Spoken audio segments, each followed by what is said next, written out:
We have a Lodge & Shipley 60-inch chucking lathe. 60-inch chuck.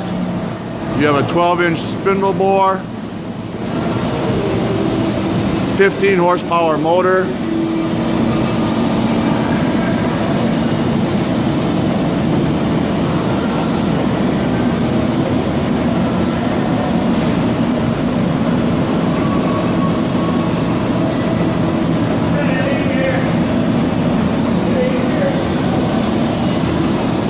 You got rapid traverse on the table left and right.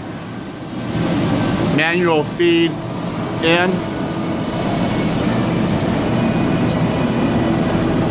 You have a remote jog handle here. You have jog run, on and off.